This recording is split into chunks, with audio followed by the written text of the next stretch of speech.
Bien, chicos, esta semana corresponde a revisar, digamos, algunos grupos farmacológicos importantes que ustedes van a venir estudiándolos a lo largo de su carrera.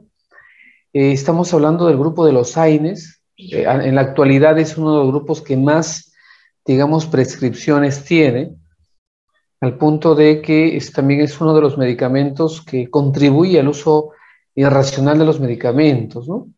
Y el otro grupo que son los opiáceos, ¿no? Que estos tienen un poquito quizás restricción por, digamos, las complicaciones que se generarían su mala utilización, ¿no? De hecho, que para poder utilizar un opiáceo necesitamos que lo avale un especialista, ¿no? Y sale con una receta especial. Bueno, son algunas de las indicaciones que tenemos que tener en cuenta. Recuerde que durante las videoconferencias hay que tener el micrófono apagado y solamente hay que participar cuando el docente lo indique, ¿no? Agradecer a los alumnos que están prendidos sus cámaras y que se les puede visualizar. Bueno, esta pregunta siempre surge, ¿no? En algún momento, al punto de que a veces se pensaría que tienen algo de similitud, ¿no? Los efectos farmacológicos de los antiinflamatorios, ¿podríamos relacionarlo con los efectos analgésicos? Entendamos que la inflamación es un, digamos, proceso en donde se van a liberar una serie de mediadores responsables de inflamación que luego podrían estar implicados en el origen del dolor, ¿no? Entonces, cuando utilizo un antiinflamatorio, estoy pensando en poder cortar estas rutas que están relacionadas con la inflamación. Pero cuando hablo de analgésicos, son medicamentos que exclusivamente se han diseñado para poder interrumpir alguna sensación o alguna percepción de dolor. Podría yo decir entonces que en este caso, vamos a poner acá un ratito la pizarra no el puntero. Podría decir que un antiinflamatorio, específicamente un AIDE, llegue a tener propiedades analgésicas, sí. Y solamente esto lo logra cuando efectivamente el antiinflamatorio va a encontrarse, en este caso, a una dosis alta, ¿no? Esa es una condición para poder tener el efecto analgésico. Entonces, si a este antiinflamatorio le coloco una dosis alta, es muy probable, no para todos, que voy a conseguir este efecto analgésico. Y viene la pregunta, ¿no? Si yo utilizo una dosis alta, ¿qué consecuencias puedo tener? ¿Qué consecuencias? La aparición de los efectos adversos, ¿no? Sabemos hoy en día que si aumentamos la dosis, definitivamente vamos a tener como producto que las reacciones adversas de los medicamentos empiecen a evidenciarse. Entonces ahí quizás limita el actuar de este grupo de medicamentos. Mire, ahí tenemos una diapositiva para más o menos tener una idea general de los grupos que se manejan en la actualidad para lo que es inflamación y para el dolor, ¿no? Y claramente ustedes pueden ver ahí que en el caso de estos medicamentos que son los glucocorticoides, ¿correcto? Estos medicamentos son muy potentes antiinflamatorios, ¿no? Quizás en otro momento vamos a conversar de esto, pero son muy útiles para manejo de inflamación, principalmente aquellas inflamaciones crónicas degenerativas, ¿no? Las moléculas que no corresponden a los esteroides lo conocemos como el grupo de los AINES, ¿no? Y creo que las siglas obedecen a que es un grupo en donde no son derivados de los glucocorticoides, si queremos ponerlo como ejemplo, ¿no? Y derivan de diferentes grupos, por ejemplo, los salicilatos generan el caso de la aspirina o el ácido acetilsalicílico, el acetaminofén o paracetamol, y tenemos diferentes grupos, que es lo que hoy día vamos a estudiar, ¿no? Y el otro grupo, que es un grupo especial, hemos dicho que son los opiáceos, ¿no? Que tenemos opiáceos naturales, semisintéticos y sintéticos, ¿no? Y vemos que estos sí ya están, digamos, diseñados para poder manejar el dolor. El problema que tenemos con los opiáceos es que tienen diferente variedad de efectos adversos, al punto de generarme fenómenos como tolerancia, abstinencia, falla a nivel cardiorrespiratoria, y eso quizás amerita que tengamos un manejo mucho más adecuado de este grupo de medicamentos. Esta es la concepción que se tenía cuando se desarrollaron este grupo de AINES. Se pensaba que todo AINE, todo AINE debería tener estas tres características, o sea, tenga propiedades analgésicas, antiinflamatorias y antipiréticas. Luego se comenzó a ver con los estudios que no todas las moléculas que están en esta categoría de AINES cumplen estas tres propiedades. Incluso hay otras moléculas que son AINES que tienen propiedades aditivas a las que declaramos ahí. Ejemplo, tenemos a la aspirina. La aspirina, por ejemplo, es un fármaco que tiene otra propiedad, que es un antiagregante plaquetario, ¿correcto? Pero estas propiedades, y eso tiene que quedar claro, que dependen de la dosis, dependen de la dosis. ¿Eso qué quiere decir? Por ejemplo, vamos a poner acá, para el caso del ácido acetil salicílico, vamos a poner así, se encontró, ojo, que si le colocamos una dosis que va menor a 100 miligramos, menor o igual a 100 miligramos, vamos a ponerlo así, su efecto que se visualizó es un efecto antiagregante plaquetario. Pero cuando esta dosis va de 400, vamos a ponerlo acá, de 400 a 550 o 500, el efecto que se espera, su efecto es un efecto antiinflamatorio. Miren, nos iríamos acá.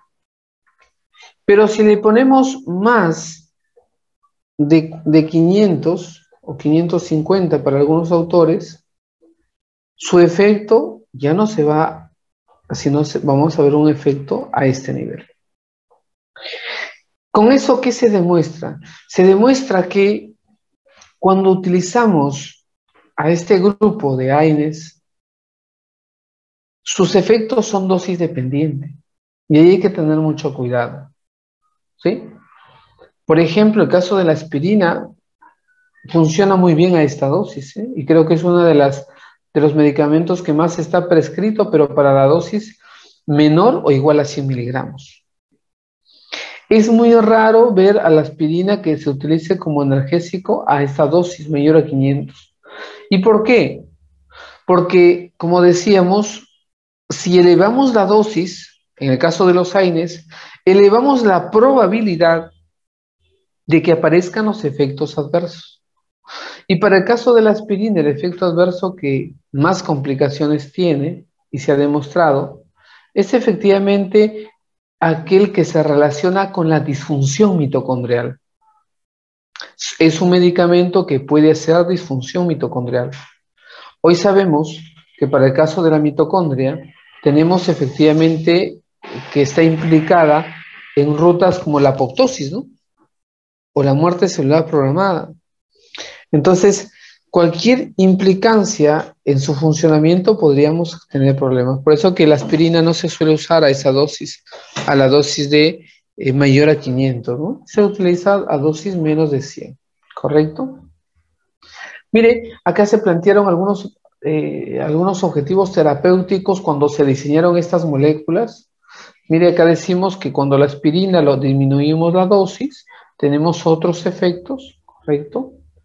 En el caso, por ejemplo, para el dolor, necesitamos que estos medicamentos se encuentren en elevadas dosis, ¿sí? Y para el tema de la fiebre podría estar relacionado con sus propiedades antiinflamatorias, ¿no?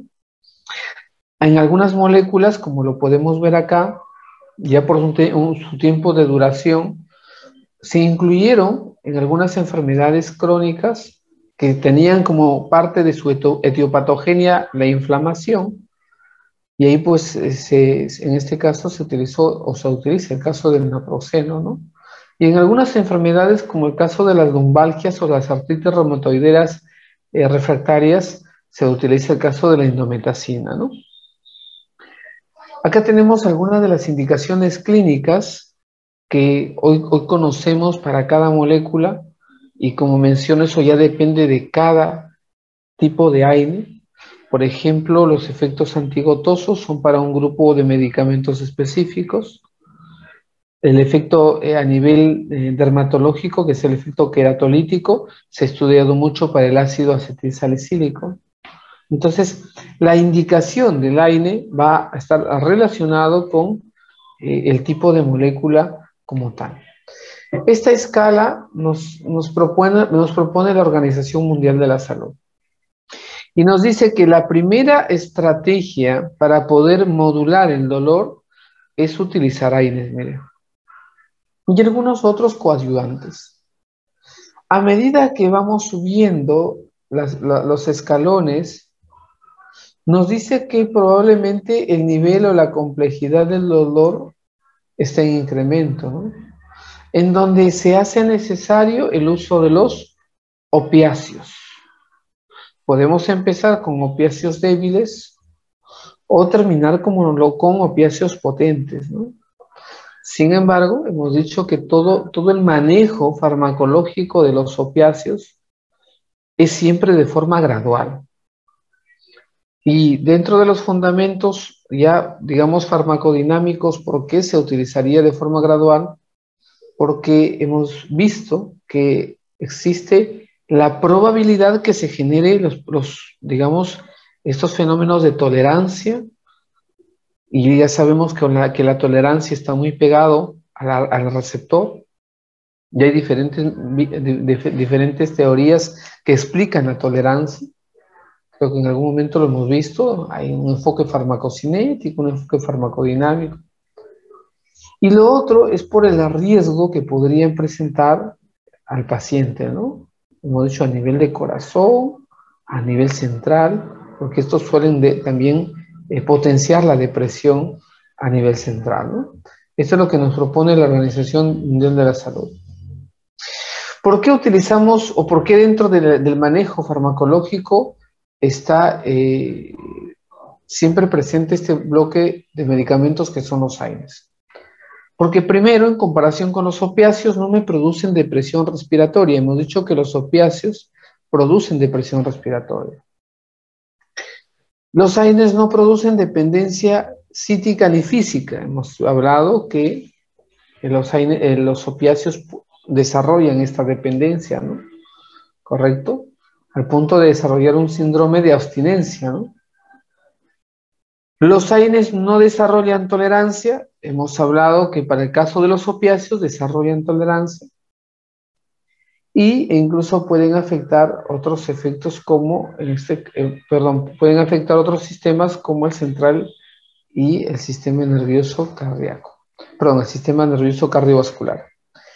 Bien, acá tenemos, mire, algún esquema que nos ayuda a entender cómo es que los AINES van a actuar, ¿no? Y creo que este esquema nos va a ayudar porque todas las moléculas que se han desarrollado en este grupo, cuando analizamos dónde intervienen en estos puntos, ¿no? Acá está claramente el AINE, y como ustedes ven, hace un corte en este circuito de señalización.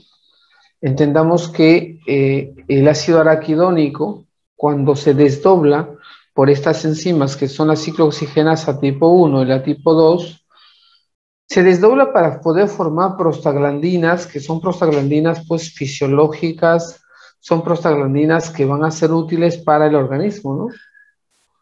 Pero cuando se estudió digamos, la parte de la inflamación como patología, se encontró que en este proceso había una ciclooxigenasa, que acá lo tenemos, que se estableció como una ciclooxigenasa inducida, ¿no?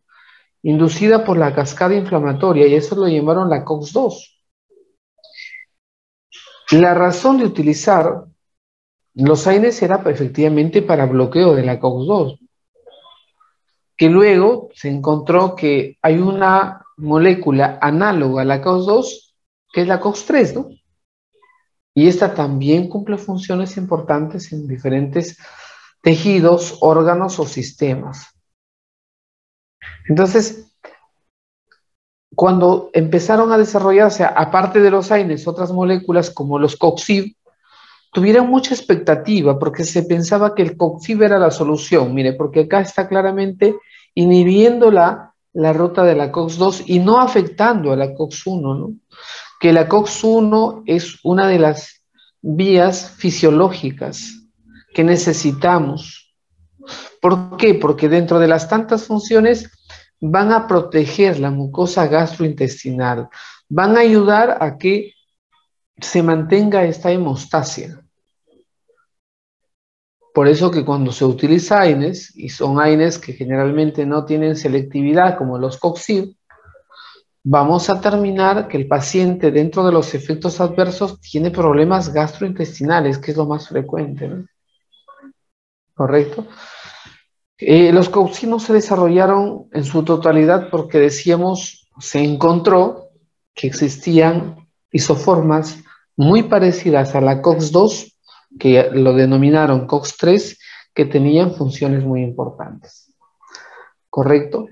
Mire, hemos dicho que al interrumpir esta cascada, los AINES evitan que se formen estas prostaglandinas fisiológicas. Y acá tenemos, mire, el riesgo relativo de generar complicaciones gastrointestinales, según el tipo de AINE, ¿correcto? Entonces, pregunta, ¿cuál de estos AINES es el que me genera más riesgo de que ocurra una lesión gastrointestinal? ¿Cuál de estos AINES, por favor? Según la tablita que ven ahí. COX-1. ¿Cuál? Ketoprofeno. Ketoprofeno. Mira, ketoprofeno es, ojo, una de las moléculas que más riesgo me van a generar. Es por eso que es bien raro que un niño, para un manejo ya de un cuadro de repente inflamatorio, podamos utilizar estos medicamentos como el ketoprofeno, el piroxicam, la indometacina, el naproxeno, porque hay riesgos sobre todo de generar problemas a nivel gastrointestinal. ¿Y con quién nos quedamos? Con el ibuprofeno, ¿no? Que según la EMA, la Agencia Europea de Medicamentos, estableció en su momento que también pues tenía riesgos el ibuprofeno a nivel hematológico, ¿no? ¿Sí? Entonces tampoco no es que sea el ideal, ¿no? ¿Y por qué a nivel hematológico? Porque hemos dicho, ¿no? No hay ningún sistema que no dependa de prostaglandinas. Casi todos los sistemas dependen de prostaglandinas o derivados de estas, ¿no? Que es otro de los factores importantes. Bien, sigamos.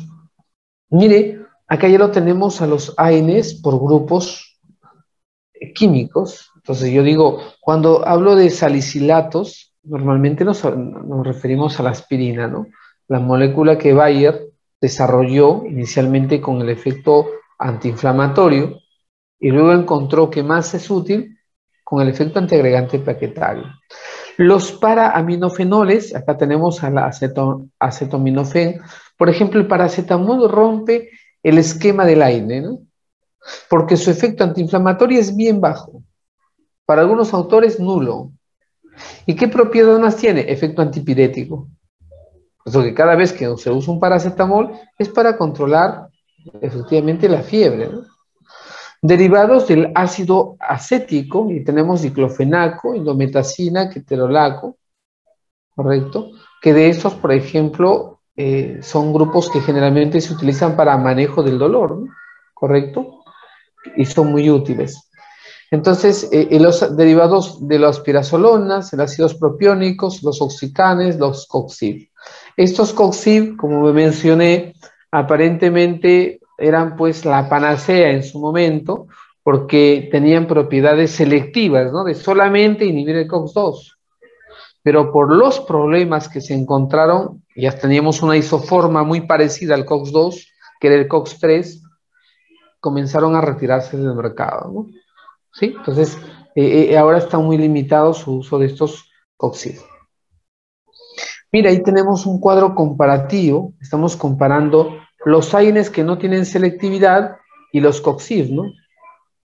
Y vamos a comparar, ojo, considerando la eficacia analgésica. Hemos dicho que los AINES pueden funcionar como fármacos con propiedades analgésicas. Pero para que eso ocurra, ¿qué tendríamos qué tendría que pasar? Que se incremente la dosis. ¿Correcto? Y si se incrementa la dosis, hay hay un aumento en la probabilidad de que aparezcan los efectos adversos. ¿Correcto? Entonces, por ejemplo, yo diría,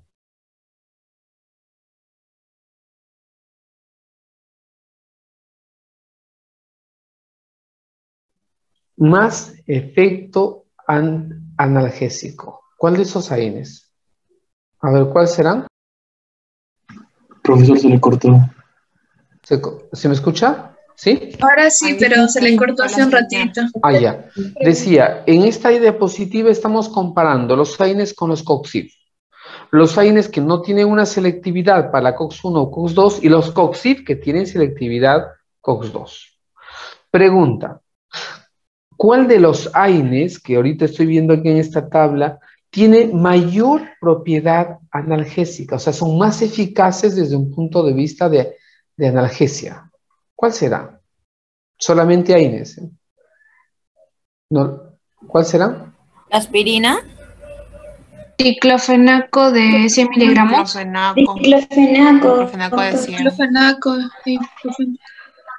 De 100. Correcto, todos coincidimos, acá lo dice, la mayor eficacia es al menor valor del NNT, ¿no? Que es la eficacia analgésica. Entonces, si yo comparo, no lo comparo al COXIF, lo comparo al AINE, digo, ¿cuál es el menor? Bueno, es este, ¿no? Y este es el que tiene propiedades, ojo, analgésicas. ¿Pero a qué dosis? 100 miligramos. ¿Sí? 100 miligramos. Entonces, cuando usted en algún momento va a indicar, colóquese 2 ampollitas de diclofenaco, está usando la propiedad analgésica. Solamente una ampollita, colóquese la propiedad antiinflamatoria. ¿Correcto? Ahí veo el manejo de la dosis. Pregunta, para el caso vamos a poner de la aspirina que lo hablaron. Para yo llegar, mira el efecto analgésico, ¿cuánto tendría que utilizar? 1200 miligramos. Y con esos 1200 miligramos estoy haciendo disfunción mitocondrial. Por eso es que no se usa esas, son dosis muy altas, ¿no? ¿Sí? Doctor, ¿puedo utilizar ibuprofeno como efecto analgésico? Que ahorita en el mercado lo encontramos, ¿no? Si usted va a preguntar ibuprofeno en cualquier botica o farmacia, van a encontrar esas dosis, si tiene esa respuesta. Pero eso implica incrementar la dosis. Ya hemos visto, ¿ah? Si incrementa la dosis, hay riesgo de que aparezcan las reacciones adversas, ¿correcto? Entonces, esto es importante. Algo que quizás se utilizó para la comparación los COXIF, porque si se dan cuenta, el COXIF demostró tener propiedades analgésicas, ¿no? Porque tiene un valor de 1.6. Vamos a avanzar. Doctor, una pregunta. Su audio está desactivado. Perdón, adelante, le escucho. ¿Hay una dosis en sí exacta para decir que desde esa dosis ya habría disfunción mitocondrial? Claro, las dosis que superan los 500 y cuando se utilizan por intervalos de larga duración, o sea, estamos hablando que lo están utilizando pues por periodos que pasan el mes, hay riesgo que ocurra esto, ¿sí? Gracias, doctor. Muy bien, un instante, por favor.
¿Correcto, chicos? Sí, doctor. Perfecto. Miren, cuando nosotros entonces decimos que los antiinflamatorios podrían ser riesgosos, nos referimos a que definitivamente este riesgo está muy ligado a que van a cortar la producción de prostaglandinas importantes, ¿no? Y hemos dicho que muchas de las prostaglandinas se relacionan efectivamente con sistemas importantes como el sistema gastrointestinal, el sistema cardiovascular y otros, ¿no? Por ejemplo, acá podemos ver, mire, que incluso hay ciertos grupos de AINES que no tienen propiedades, digamos, antiinflamatorias, sino tienen otro tipo de propiedades, ¿no? Hemos hablado del paracetamol, el metamizol, por ejemplo, tiene un efecto miorrelajante. Entonces, estas propiedades que obedece a cada molécula le van a dar el distintivo final de que en este caso se utilicen para la inflamación, de repente para el dolor, como uricosúrico, como relajante muscular leve, ¿correcto? Estos son los efectos que se han declarado y mire, claramente vemos acá que el efecto gastrointestinal es el que más se estudia por el mismo riesgo que puede ocasionar su mal uso de los AINES, ¿no? No está o está contraindicado en aquellos pacientes que tienen una tendencia o un antecedente a desarrollar úlceras, principalmente las úlceras gastroduodenales, ¿no? El otro efecto que está asociado con, digamos, a nivel cardiovascular, es que me puede ocasionar trombosis, ¿no? Y eso puede condicionarme, pues, a que el paciente pueda sufrir un infarto. En cuanto a la hipersensibilidad, el porcentaje es muy bajo, de hecho que todas las moléculas desarrollan de por sí una posibilidad de hipersensibilidad, y esto estaría asociado con desarrollar, pues, desde un eritema, una rinitis, una urticaria, hasta un choque anafiláctico, ¿sí? Mire, acá tenemos los efectos adversos, ya en este caso, entendiendo que hay medicamentos que me inhiben a la COX-1 y COX-2, y hablamos de los AINES, o los que son selectivos, ¿no? Entonces, en este caso, por ejemplo, ¿quién de los medicamentos más genera complicaciones? Hemos dicho, ya por la parte de los estudios, que la aspirina o el ácido acetilsalicílico a dosis superiores a los 500 miligramos y con una duración que pase, pues, digamos, el mes, podría ocasionar este tipo de problemas, ¿no? Alteraciones cardiovasculares, el famoso síndrome de Rey, y para el paracetamol, mire, la hepatotoxicidad, ¿no? Que son los que más se han estudiado. Si lo comparamos con los COXIB, decimos que estos, bueno, tienen una incógnita porque no hay estudios que puedan ocasionar estos efectos.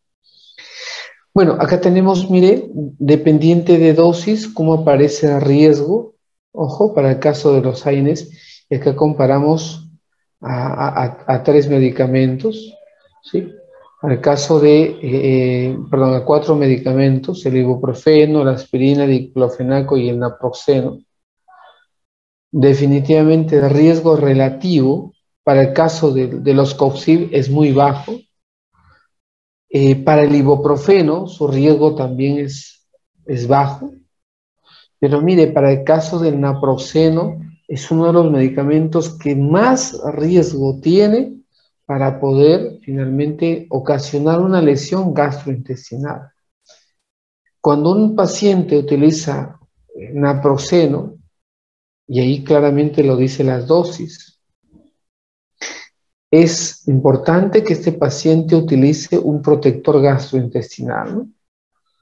Acá podemos utilizar un inhibidor de bomba de protones, hablamos de omeprazol, o quizás un protector de mucosas, y hablamos de el misoprostol, ¿no? Entonces, estas medidas preventivas se toman cuando el paciente toma un AINE que tiene un riesgo alto de producir lesiones gastrointestinales. Y de estos 4 medicamentos que lo tenemos acá, Mire, y si le ponemos un orden, efectivamente el naproxeno es el que más riesgo trae como tal. ¿Sí? ¿Qué interacciones se han identificado para el caso de los AINES? Bueno, en sí tienen un abanico de interacciones con muchos grupos farmacológicos. Acá solamente estamos colocando algunos ejemplos para poder ver qué pasaría si lo asociamos con estos medicamentos o con estos grupos de medicamentos en el paciente. ¿Qué sucedería, no? Entonces, el primer grupo, por ejemplo, hablamos que puede interaccionar con los diuréticos, ¿no? Producto de esta interacción, voy a tener como consecuencia que la diuresis va a disminuir, ¿no? Podría ver también que interaccionan con los IECA, que son los inhibidores de la enzima convertidora de angiotensina, ¿no? ¿Cuál es la consecuencia? Que disminuye el efecto del IECA, disminuye el efecto antihipertensivo, ¿no? Con los beta bloqueantes, disminuye el efecto antihipertensivo. Entonces, ya de por sí digo, si tengo un paciente hipertenso y este paciente hipertenso toma esos medicamentos asociados con un AINE, voy a tener una complicación. De igual manera lo pueden ver para los otros grupos farmacológicos y no farmacológicos que están estudiados mucho como tal. Mire, acá ponemos los más utilizados, o sea, los AINES que en el mercado más se utilizan, y definitivamente el paracetamol es el primero, ¿no? ¿En dónde más lo utilizan? En el campo odontológico. Los odontólogos mucho utilizan este grupo de medicamentos, ¿no? Y quizás son los profesionales que en algún momento más tienen que tener cuidado con el manejo de este grupo de medicamentos, ¿no? ¿Por qué? Porque decíamos que para el caso del paracetamol, que tiene propiedades para algunos autores casi nula o muy baja en el efecto antiinflamatorio, pero tiene más propiedades que podrían estar asociados con analgesia y con el efecto antipirético, ¿no? Que es lo que más se estudia para paracetamol, ¿no? ¿Cuál es el riesgo del paracetamol? Bueno, te genera una hepatotoxicidad si lo utilizas de forma continua. El ibuprofeno. Bueno, el ibuprofeno tiene, mire, propiedades desde analgésicas, antiinflamatorias, antipiréticas. Tiene menos probabilidad de que te genere un daño gastrointestinal. Ya lo habíamos visto, ¿no? En los riesgos que presentábamos. El ketoprofeno también es otro de los AINES que se utiliza, pero su riesgo también, como lo habíamos visto, es alto. Igual podemos hablar para los siguientes AINES, pero mire, centrémonos en el metamizol, ¿no? Que es otro de los fármacos que se utilizan muy frecuente en los hospitales, ¿no? Tiene propiedades analgésicas, antipiréticas y lo que decía, ¿no? Relajantes musculares débiles, ¿no? Entonces, digamos, este medicamento, a la parte que puede tener su propiedad para manejo del dolor, la fiebre, a la parte contribuye con este efecto relajante. Entonces, como se dan cuenta, cada grupo farmacológico tiene una propiedad específica. Bueno, acá están, digamos, las diferencias constitutivas desde un punto de vista de aminoácidos, en donde se ha visto que las moléculas que son los fármacos van a interaccionar. Y como digo, una isoforma muy parecida a la COX-2 fue la COX-3, ¿no? Que mire, se encontró a este nivel y se identificó que podría ser afectada por los COX-10. Entonces, eso creo yo que también un poquito limitó la utilización de estos fármacos que son los COX-10, que, ojo, inicialmente eran una alternativa muy buena, ¿no? Ahí vemos claramente las diferencias en el tema de la COX-1, porque es la constitutiva, mire, todas estas actividades desarrolla. ¿Y por qué la COX-2 es inducida, no? Porque probablemente está muy ligada a potenciar, ojo, los mediadores, la respuesta inflamatoria. Ven ahí cuántos estímulos puede activar y es necesaria pues inhibirla, ¿no? Y la importancia de la otra variante que es la COX-3. Ahí tenemos a los medicamentos para sus grupos químicos, eso ya lo habíamos hablado, ¿sí? En una diapositiva como tal. Ahí también tenemos. Mire, esta es una clasificación que se suele utilizar para poder ver los AINES según su semivida, ¿no? Menos de 6 horas, de 6 a 12 horas o de 12 horas a más. De acción corta, intermedia, prolongada y intermedia y prolongada, ¿no? O de larga duración. ¿Correcto? Vamos a avanzar. Bueno, estos son los efectos que se declaran para el caso de los, digamos, de los prostaglandinas que no se van a producir por inhibición de la COX-1.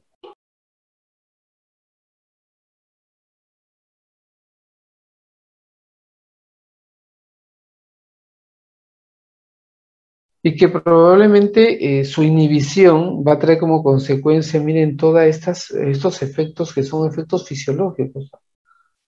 Disminuir síntesis de tromboxano A2, que sabemos que está participando en la agregación plaquetaria, ¿correcto? Disminuir la síntesis de prostaglandinas a nivel renal, que son importantes. Un instante, me estoy llamando un docente, a ver.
A ver, chicos, una consulta. ¿Quién es el delegado de farmacología general? ¿Saben? ¿Está acá?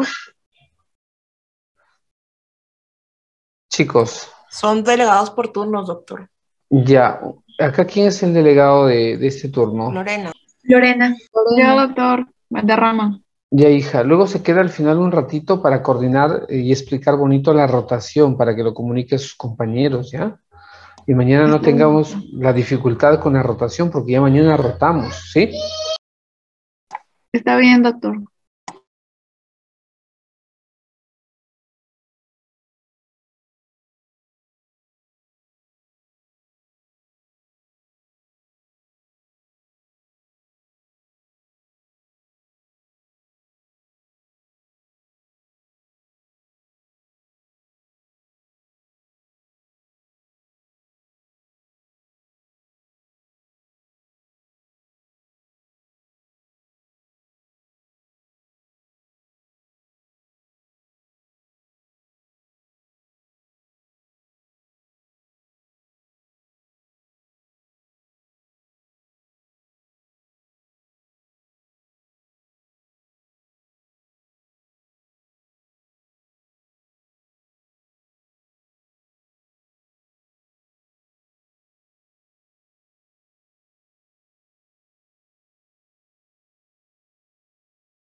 Entonces Lorena se queda un ratito al final, ¿ya? Bien, vamos a continuar. Doctor, disculpe, antes de que continúe, ¿le podría por favor pasar la información a Lorena? Porque no tenemos información y no sabemos cómo guiarnos exactamente. Se lo agradeceríamos mucho, por favor. Ya, correcto.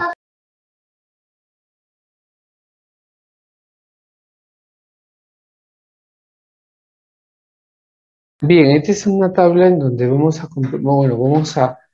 complementar la información que ya conocemos de las prostaglandinas y sus derivados, que, como decíamos, si cortamos estas prostaglandinas, vamos a ver los efectos adversos que están ligados efectivamente a la función fisiológica, ¿no? Y como hemos venido revisando, hemos venido indicando, estas funciones pueden ir desde el control digamos, el control vascular, el control de la hemostasia, o quizás ya funciones un poquito más complejas como la parte pulmonar, la parte renal, e incluso hasta la parte uterina, ¿no? Entonces, eso también nos ayuda mucho para entender qué prostaglandinas podrían estar directamente implicados en la acción de los AINES, ¿no? Bueno, esto es también parte de las interacciones farmacológicas que hemos venido conversando y el alto riesgo de que si asociamos, por ejemplo, AINES, como el caso de la aspirina, como otras moléculas que son los glucocorticoides, definitivamente el riesgo de producir lesiones gastrointestinales es muy alta, ¿no? O en el caso de los anticoagulantes como la warfarina, ¿no? Que puede potenciar su efecto y generar mucho más complicaciones, principalmente con la aspirina, ¿no? Que es una de las moléculas que se ha visto que tiene efectivamente propiedades de ser antiagregante plaquetarias. Otro dato importante acá, como lo mencionamos, es que van a tener una competencia por la unión a las proteínas plasmáticas, ¿no? Y esto de poder competir se traduce en que en algunos casos incluso pueden hasta desplazar a otros fármacos que son importantes para una terapia farmacológica, ¿no? Hablamos de la warfarina, el metotrexate, algunos otros hipoglicemiantes orales que tenemos que tener mucho cuidado por este tema, ¿no? Mira, ahí también tenemos otro grupo de antagonistas que son, en este caso, son un grupo de fármacos que son los antihipertensivos para, digamos, el manejo, ya sea utilizando la propiedad diurética o la propiedad, digamos, de bloqueo de los transportadores sodio-potasio para el manejo de la hipertensión, ¿no? Estas interacciones también están documentadas y han sido revisadas en su debido momento.